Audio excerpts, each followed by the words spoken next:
Hi friends, welcome to government jobs portal. ఈ వీడియోలో మనం ఆర్ఆర్బి ఎన్టీపీసీ జనవరి 12th షిఫ్ట్ 1లో వచ్చిన రీజనింగ్ క్వశ్చన్స్ చూద్దామండి. సో ఇంతవరకు మా ఛానల్కి సబ్స్క్రైబ్ చేసుకోకపోయి ఉంటే కంపల్సరీగా సబ్స్క్రైబ్ చేసుకోండి. అలాగే పక్కనున్న బెల్ ఐకాన్ తప్పకుండా క్లిక్ చేయండి. అలాగే మీరు నెక్స్ట్ షిఫ్ట్స్లో ఎగ్జామ్స్ రాస్తున్నా, అలాగే మీకు ఇంకెలాంటి డౌట్ ఉన్నా సరే తప్పకుండా నాకు డైరెక్ట్గా ఇన్స్టాగ్రామ్లో మెసేజ్ చేయొచ్చండి. చూసుకోండి, ఇన్స్టాగ్రామ్ ఐడి వచ్చేసి sumanth_ps అనమాట. ఓకే, సో ఇన్స్టాగ్రామ్ ఐడిలో మీకు ఎలాంటి డౌట్ ఉన్నా, లేదంటే నెక్స్ట్ షిఫ్ట్స్లో మీరు ఎగ్జామ్స్ రాస్తున్నా ఆ క్వశ్చన్స్ మీరు పంపించవచ్చు అనమాట ఇన్స్టాగ్రామ్లో. ఓకే, సో ఓకే, అలాగే మా జీజేపీ తెలుగు యాప్లో ప్రెసెంట్ 10% డిస్కౌంట్ ఉంది. ప్రోమో కోడ్ ఫెస్ట్ యూస్ చేస్తే మీకు 10% డిస్కౌంట్ వస్తుందన్నమాట. ఈ ఆఫర్ కేవలం 5 డేస్ మాత్రమే. Okay, so okay, first question మనం చూద్దాం. The ratio of age of Avinash and Suresh is 6:5.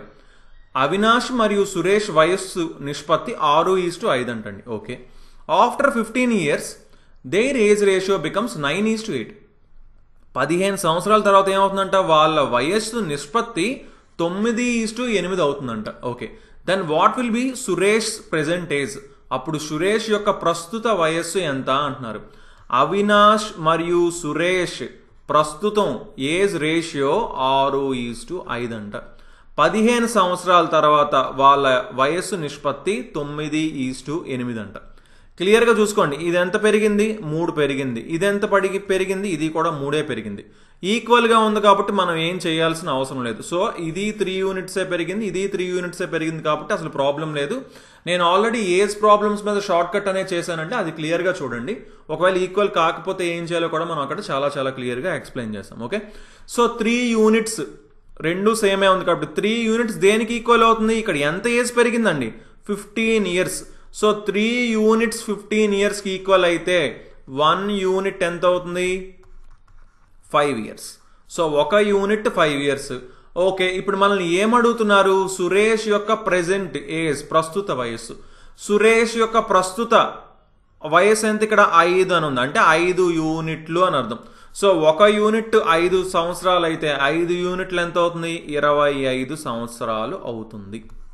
Okay, 15 సంవత్సరాల తర్వాత ఏజ్ అడుగుంటే 8 యూనిట్లు, అంటే 8 5 40 అని మనం చెప్పొచ్చు అనమాట. ఓకే, సింపుల్గా సాల్వ్ చేసుకోవచ్చు. 1 యూనిట్ తెలిసి ఇంకా ఎవరి ఏజ్ అడిగినా ఎప్పుడు అడిగినా సరే మనం ఈజీగా చెప్పేయచ్చు. ఓకే, సో నెక్స్ట్ క్వశ్చన్ మనం చూద్దాం. If ring is coded as 9957, ring యొక్క కోడ్ వచ్చేసి రింగ్ RING కోడ్ వచ్చేసి 9957 అయితే కాపీ COPY కాపీ కోడ్ వచ్చేసి 3677 అయితే టిప్స్ TIPS టిప్స్ కోడ్ ఎంత ఏంటి అని మనల్ని అడుగుతున్నారండి. క్లియర్గా చూసుకోండి. ఫస్ట్ G కోడ్ ఏంటి? G కోడ్ మనకు తెలుసు 7 అని యాజ్ ఇట్ ఈజ్ ఉంది. ఓకే, బాగుంది. N కోడ్ ఏంటి? N నార్మల్గా నెంబర్ వచ్చేసి 14 అండి. 14 నుంచి 5 ఎలా వచ్చి ఉండొచ్చు? 1 + 4 5 అలా వచ్చింది. ఓకే, I డైరెక్ట్గా 9. అండ్ R చూడండి, R వచ్చేసి 18 అండి. 1 + 8 9 సరిపోయిందండి. అంటే సింగిల్ డిజిట్స్ కింద మార్చేశారు, 2 డిజిట్స్ని కూడా సింగిల్ డిజిట్ కింద మార్చారు. Cకి 3 సరిపోయింది. O వచ్చేసి 15 అంటే 1 + 5 చేశారు, 6 అయింది. P వచ్చేసి 16, O తర్వాత కదా P, సో 16 అంటే 1 + 6 7. Y వచ్చేసి మనకి 25, 2 + 5 7 సరిపోయింది. సో టిప్స్ కోడ్ చెప్పేయాలి. Tకి కోడ్ 20, Iకి కోడ్ 9, Pకి కోడ్ 16, అలాగే Sకి కోడ్ 19. సో సింపుల్గా 2 + 0 2, ఇది 9 యాజ్ ఇట్ ఈస్, 6 + 1 7, 9 + 1 10 అంటే 1 వస్తుంది. సింగిల్ డిజిట్ కింద మార్చుకుంటున్నాం. 9 + 1 10 + 10 అంటే 1 + 0 1. ఓకే, సో 2971 ఆన్సర్ అవుతుంది అనమాట. ఇక్కడ ఆప్షన్స్ చూసుకొని క్లియర్గా మనం పెట్టుకోవాల్సి ఉంటుంది. ఓకే, సో నెక్స్ట్ క్వశ్చన్ మనం చూద్దాం. కౌ వచ్చేసి యానిమల్, స్పారో ఏంటి? చూడండి, cow is to animal, sparrow is to ఆవు, ఈజ్ టు జంతువు, పిచ్చుక ఈజ్ టు ఇదేంటి? పక్షి, bird. Okay, so next question మనం చూద్దాం. చాలా సింపుల్ క్వశ్చన్స్ అండి. యాక్చువల్గా మనకి రీజనింగ్ చాలా ఈజీగా అడుగుతున్నారు రైల్వే ఎగ్జామ్స్లోని. ఓకే, సో మనకి మ్యామెల్స్, ఎలిఫెంట్, హార్స్ అంటున్నారు. క్షీరాదులు, ఏనుగు, గుర్రం. మనకి తెలుసు ఈ రెండు కూడా ఏంటి? మ్యామెల్స్. ఈ రెండు కూడా మ్యామెల్సే. ఓకే, సో ఈ రెండు కూడా మ్యామెల్స్ లోపల ఉండాలి. ఈ రెండిటికి ఏమీ ఉండదు కదా ఇంకా బాండ్. సో ఆప్షన్ ఏ అవుతుంది, ఎందుకంటే ఈ రెండు కూడా ఏంటి, మ్యామెల్స్ లోపల ఉంటాయి. సో ఆప్షన్ ఏ ఆన్సర్ అనమాట.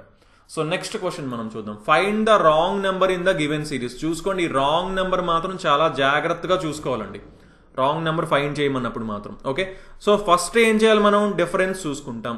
డిఫరెన్స్ 7 ఉంది, ఇక్కడ డిఫరెన్స్ 9 ఉంది, ఇక్కడ డిఫరెన్స్ 13 ఉంది, ఇక్కడ డిఫరెన్స్ 11 ఉంది. మనకు బాగా అబ్జర్వ్ చేస్తే అర్థమవుతుంది, 7, 9 తర్వాత 11 తర్వాత 13 వస్తే కరెక్ట్గా ఉంటుంది. ఒకవేళ అది అవుతుందో లేదో చూద్దాం. అంటే ఇక్కడ 11 ఉండాలి అని అనుకుంటే 26 + 11 అప్పుడు ఇక్కడ ఎంత వస్తుంది, 37 వస్తుంది. అప్పుడు ఇక్కడ 13 ఉంటే 37 + 13 50 సరిపోయింది. అంటే ఇక్కడ 39 ఉండకూడదు, ఏముండాలి, 37 ఉండాలి అని మనం సింపుల్గా చెప్పచ్చు. రైట్. సో నెక్స్ట్ క్వశ్చన్ మనం చూద్దాం. Patient is to doctor, student is to question mark. చూడండి, రోగి డాక్టర్, విద్యార్థి ఏంటి అని అడుగుతున్నారు. పేషెంట్ డాక్టర్ దగ్గరికి వెళ్తున్నారు. రైట్. ఇక్కడ మనకి హాస్పిటల్లో ఉంటారు డాక్టర్. ఓకే, స్టూడెంట్ టీచర్ అవుతుంది, గురువు అవుతుంది. స్టూడెంట్ పాఠశాలకు వెళ్తాడు, అలాగే పేషెంట్ హాస్పిటల్కి వెళ్తాడు. కానీ ఇక్కడ ఏంటి, డాక్టరే ట్రీట్మెంట్ ఇస్తారు, ఇక్కడ టీచరే క్లాసెస్ చెప్తారు స్టూడెంట్కి. ఓకే, సో గురువు, టీచర్ ఆన్సర్ అవుతుంది option A. Okay, so next question మనం చూద్దాం. Who is neither Chinese Nar Indian but A teacher. చూడండి, చైనీయులు లేదా భారతీయులు కానీ గురువు ఎవరు, ఏ నెంబర్ అని అడుగుతున్నారండి. చైనీయులు అవ్వకూడదంట, ఇండియన్ కూడా అవ్వకూడదంట. సింపుల్, చైనీయులు ఇండియన్ అవ్వకూడదంటే ఈ చైనీయులు ఈ సర్కిల్ని మొత్తం కన్సిడర్ చేయకూడదు, ఇండియన్ మొత్తం కన్సిడర్ చేయకూడదు.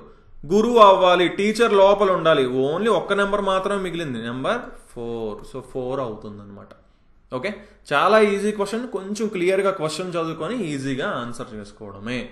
సో ఓకే గైస్, మనం అయితే కొన్ని క్వశ్చన్స్ మనం తీసుకోవడం జరిగింది. So okay then, thanks for watching and have a nice day. Bye.